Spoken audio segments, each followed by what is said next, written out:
does one love? Why does one love?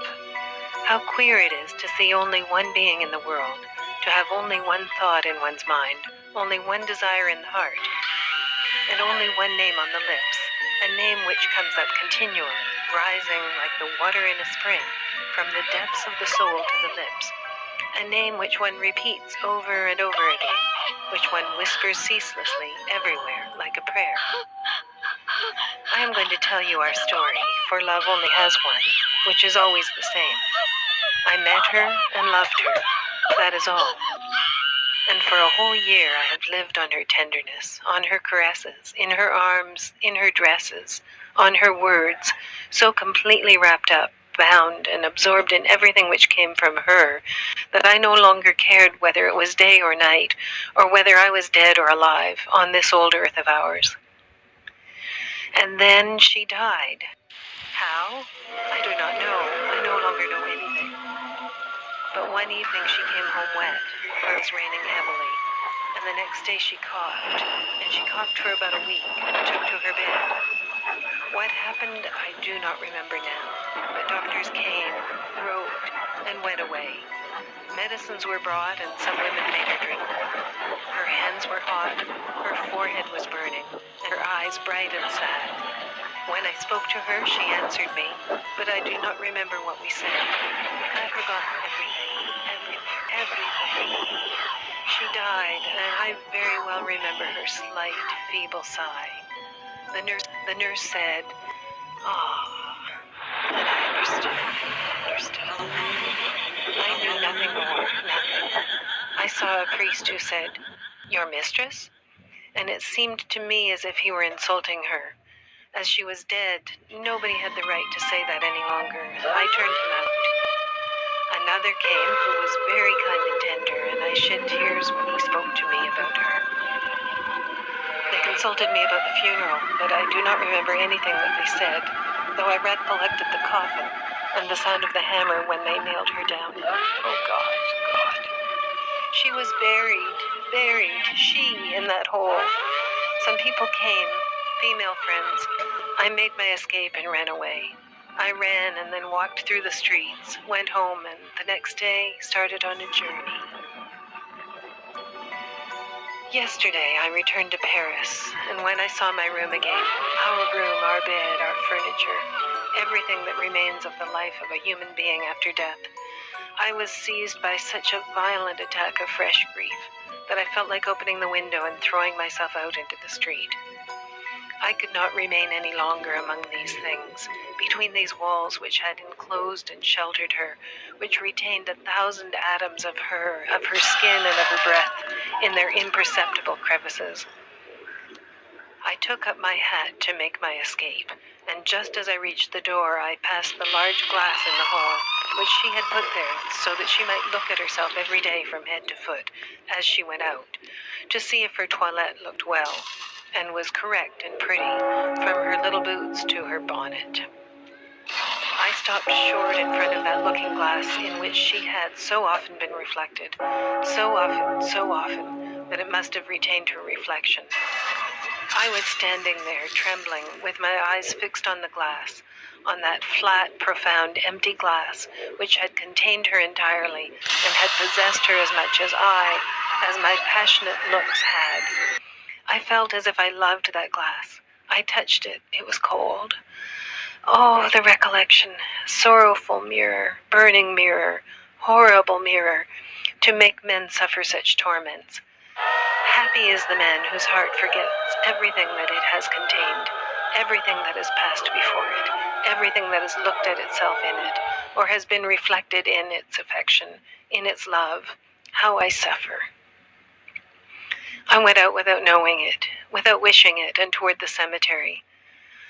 I found her simple grave, a white marble cross with these few words: "She loved, was loved, and died." She is there below, decayed. How horrible. I sobbed with my forehead on the ground, and I stopped there for a long time. Then I saw that it was getting dark, and a strange, mad wish, the wish of a despairing lover, seized me. I wished to pass the night, the last night, in weeping on her grave. But I should be seen and driven out. How was I to manage? I was cunning and got up and began to roam about in that city of the dead. I walked and walked. How small this city is in comparison with the other, the city in which we live. And yet, how much more numerous the dead are than the living. We want high houses, wide streets, and much room for the 4 generations who see the daylight at the same time, drink water from the spring and wine from the vines, and eat bread from the plains. And for all the generations of the dead, for all that ladder of humanity that has descended down to us, there is scarcely anything. The earth takes them back, and oblivion effaces them. Adieu. At the end of the cemetery, I suddenly perceived that I was in its oldest part, where those who had been dead a long time are mingling with the soil, where the crosses themselves are decayed, where possibly newcomers will be put tomorrow. It is full of untended roses, of strong and dark cypress trees, a sad and beautiful garden, nourished on human flesh. I was alone, perfectly alone. So I crouched in a green tree and hid myself there completely amid the thick and somber branches. I waited, clinging to the stem, like a shipwrecked man does to a plank. When it was quite dark, I left my refuge and began to walk softly, slowly, inaudibly through that ground full of dead people. I wandered about for a long time, but could not find her tomb again.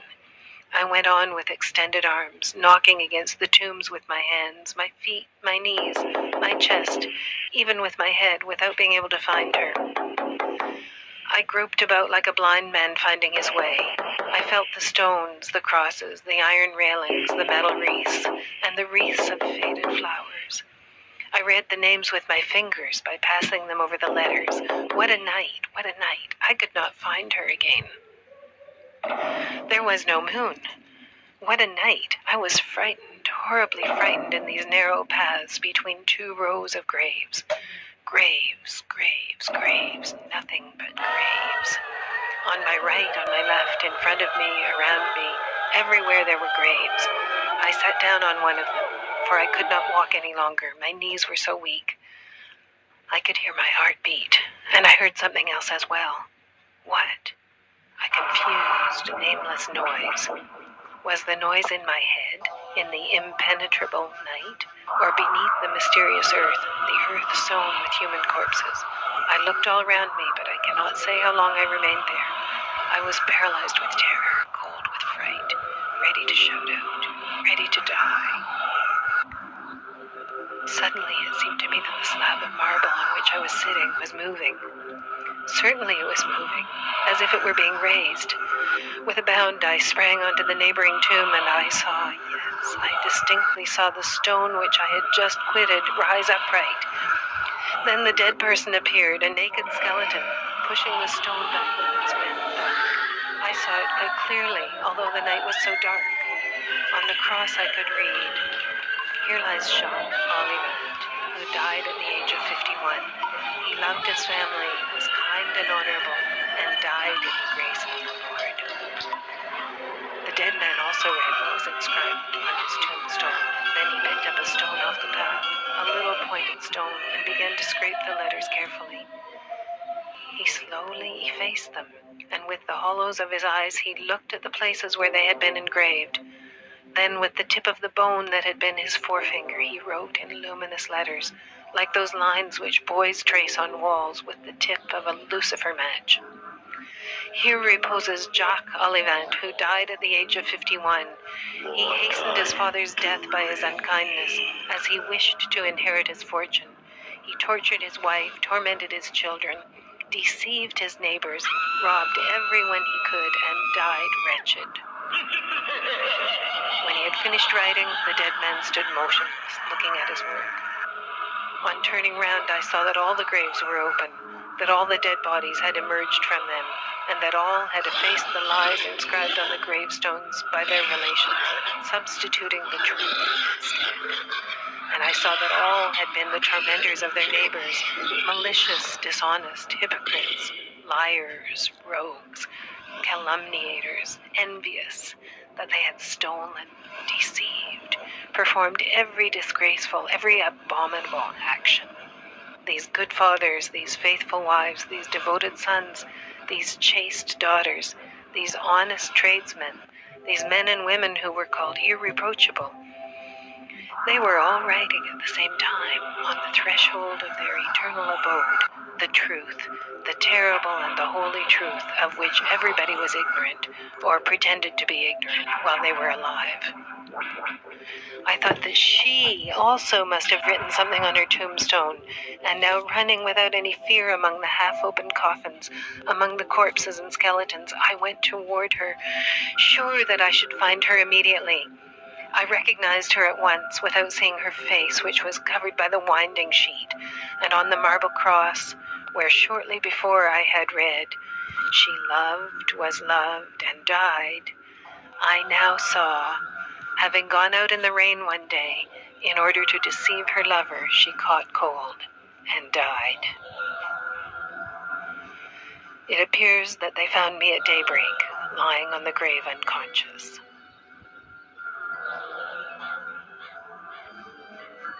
Dream by Guy de Maupassant.